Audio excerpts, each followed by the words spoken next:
Who don't know me, I'm Campbell. I'm Alex's baby brother, or as I like to think of it, his lifelong victim and occasional scapegoat.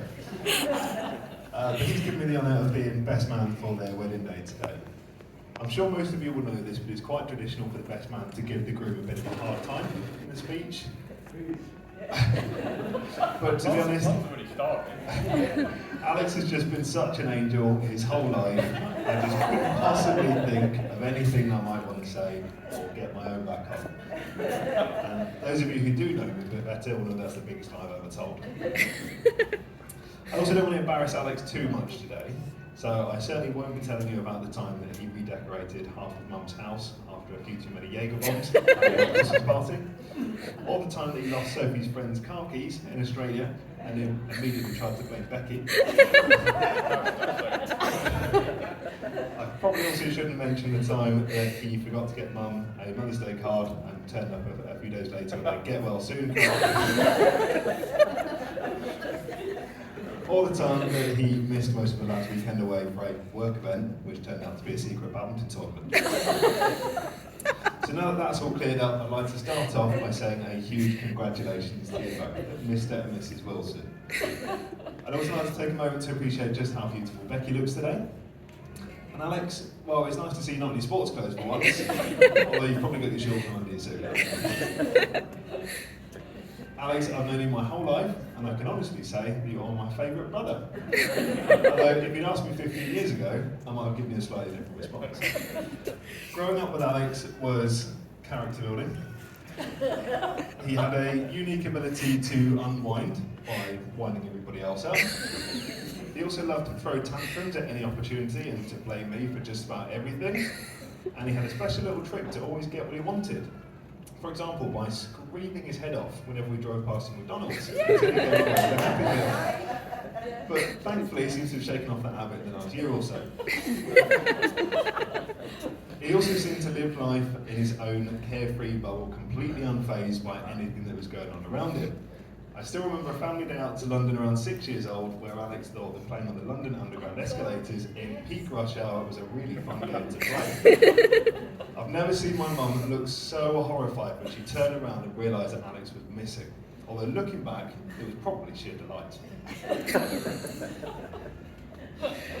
When it came to school, Alex excelled in PE. Academics, not so much, but if there'd been a GCSE and being a cheeky git, he'd have been top of the class.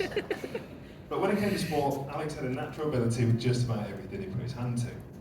But things took a slight turn in his teenage years when he discovered his true passion. And I'm not talking about badminton just yet, I'm talking about RuneScape.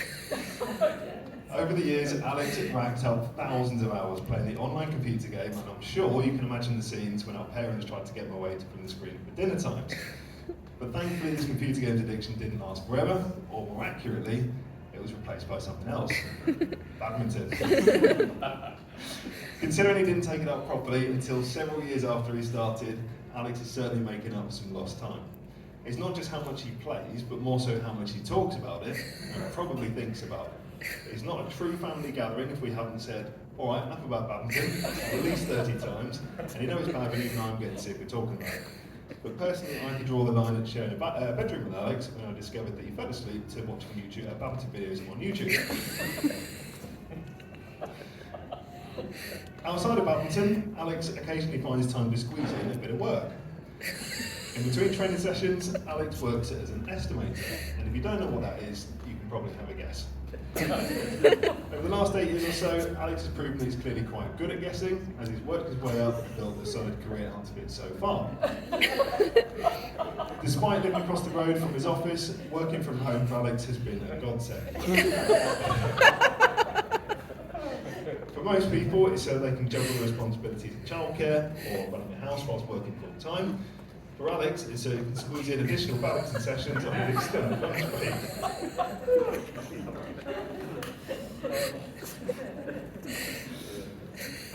If you ever can't find Alex, you only need to check the local badminton minis and there's a good chance that he'll turn up. The bad news for him, of course, is that if he ever does actually go missing, we'll all just assume that he's playing badminton. But more recently, Alex has become obsessed not only with badminton, but also with fitness and healthy eating. The child who once used to cause countless arguments over not eating their vegetables and, I quote, leave them in the fridge for breakfast the next day, would ironically now quite happily eat vegetables for breakfast and often orders extra portions of veggies whenever they go out for meals.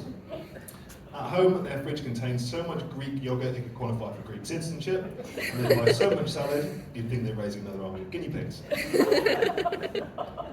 For Alex, his body is a temple and he has a metabolism that would even make Michael Phelps jealous.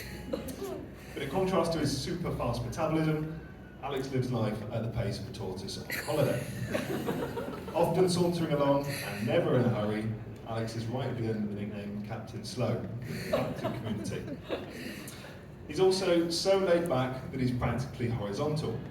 I don't think it was possible, but when Becky fell pregnant with Alfie, Alex seemed to become even more carefree and developed a whole new perspective on life.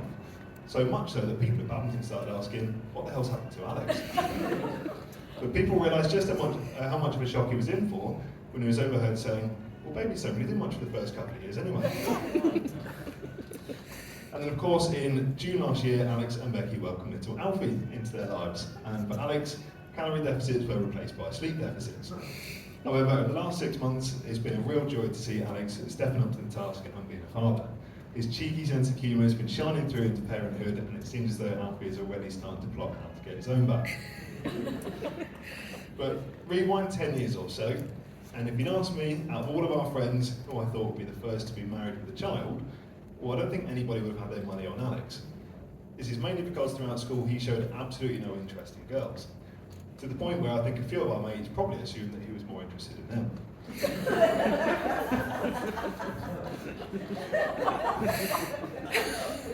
But all this changed in 2014 when he started talking about somebody he'd met, and that she played badminton. Over the next few months, Alex and Becky became inseparable, sometimes literally taking up all the space cuddling on Mum's sofa. And in 2015, Alex moved into Becky's flat on Paris Avenue. The following year, they bought their current house together in Bedford and started to put down some real roots. Fast forward to September last year, and after 10 years, 7 guinea pigs, a dog, and even now a baby, Alex had realised he'd probably run out of distraction tactics and it's time to pop the question. Finally, I appreciate I've probably made it sound like Alex was a nightmare growing up, and whilst this is partly true, there were of course so many happy memories as well. The best thing about having a brother, not to mention a sister, the same age, is that we grew up with the same friends group, the same hobbies and the same interests. I can honestly say, despite our occasional disagreements, you've been my best friend for the last 31 years, and I hope it stays that way for many more to come. I'm genuinely proud of the person that you've become, not just a brother, a son, a grandson or a nephew, but of course now a father and a husband. I look up to you in a lot of ways, and I've learned a lot from you over the years. And I don't just mean extreme levels of patience. But that's enough from me, so will you all please join me in raising a glass to the happy couple, to Alex and Becky. Alex and Becky.